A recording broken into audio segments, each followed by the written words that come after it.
Have you ever felt like no matter how many times you explain what needs to be changed, nothing changes? You're clear, you're present, you've repeated yourself, you've been patient, but still here you are, doing the work yourself and overloading your high performers. And honestly, seriously considering leaving a position you once loved because people just won't change.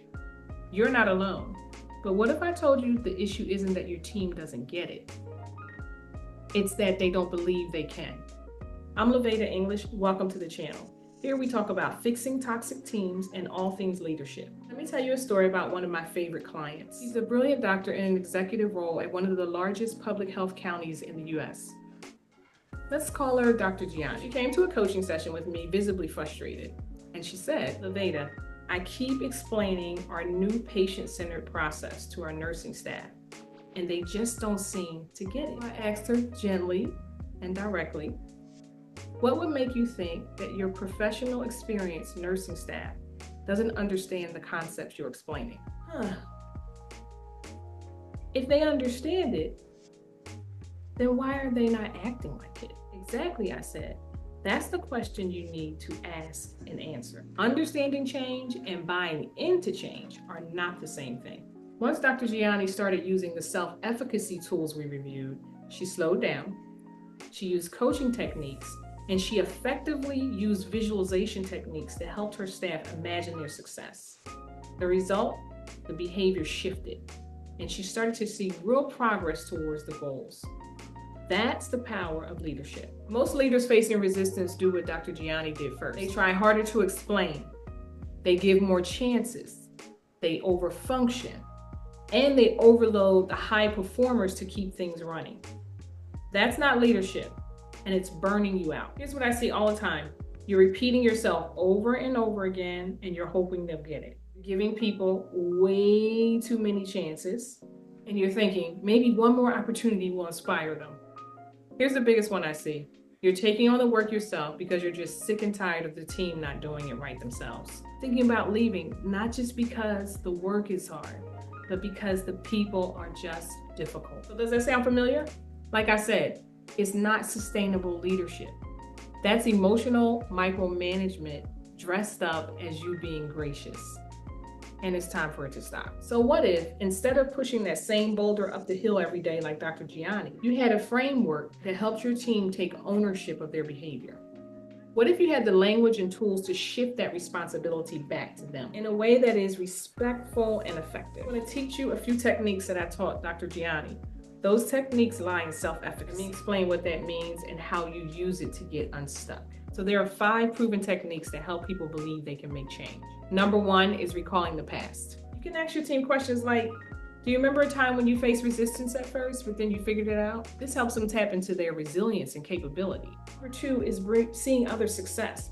You could bring up the success of a team in a similar situation, perhaps in another company that had to go through what you went through, and just ask them, do you think they're any smarter than us? I don't think so. We can do it. Number 3 is feedback and coaching, a very important concept, very important for you to grasp. If you don't have coaching skills, then get the coaching skills you need to help move your team forward. Coaching is not counseling, coaching is not therapy, coaching is not preaching, and coaching is not teaching. Coaching is about holding a vision or helping a person hold a vision and then you helping them move towards that vision. So you could ask them things like, what do you think is keeping you from moving forward? What do you think is keeping you from embracing this change? That's a very insightful question for you because you'll get information. It could be valuable information. It could be really important, things that you hadn't thought about, challenges that you don't see. Coaching questions open up a conversation and help you to show the recipient of the questions, the employees in this case, that you care enough to ask them how they see a situation and what's in the way of them moving forward. It frames the conversation around curiosity and not compliance. Technique number 4 is visualization. It sounds repetitive, but we have to create the vision. We hear it over and over again as leaders. We have to help people to see the end goal, to see themselves there. to see the results and provide for them a with them, like what's in it for me. You could say things like, imagine 6 months from now, we're going to have this process down. This activates forward thinking and opens up possibilities. Technique number 5 is understanding emotions. Understanding emotions, emotional intelligence, can be a tricky one for leaders because you yourself, you have to have a high level of emotional intelligence to lead effectively. You need to be able to ask questions like, how are you feeling about this change? If you ask those questions, however, you need to be able to receive them, even if you don't like the answers, even if it feels like people are attacking you. You need to be able to keep your cool, hold your emotions, and go back to some of your coaching techniques. It's not always easy.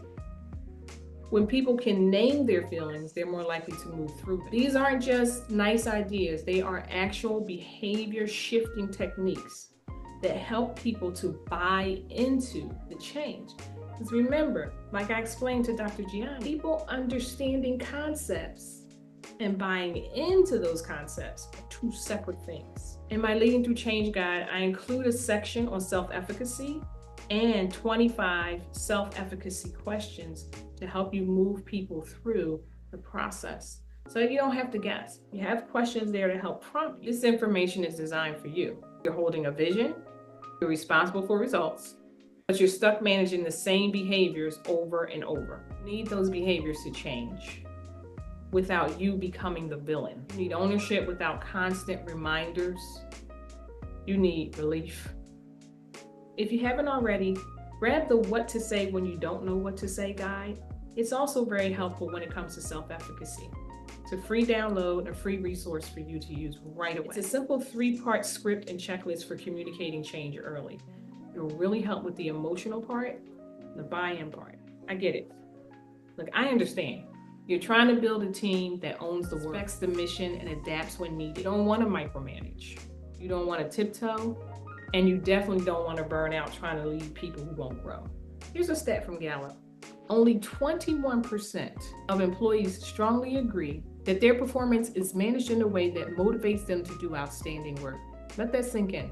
That means 8 out of 10 of your people might be mentally checked out and looking for you to fix it. But this is not about being nicer or more inspired. It's about having the right tools to lead change. I've coached hundreds of leaders, from public sector to nonprofit director to private business executives. I know exactly what it feels like to lead in chaos, to navigate resistance, and to coach people through change when it feels impossible.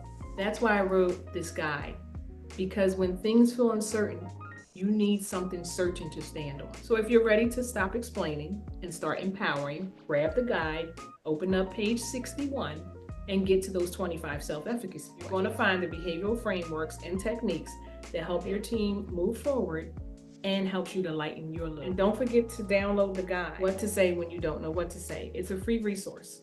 It's another tool you can use to help you to move people forward.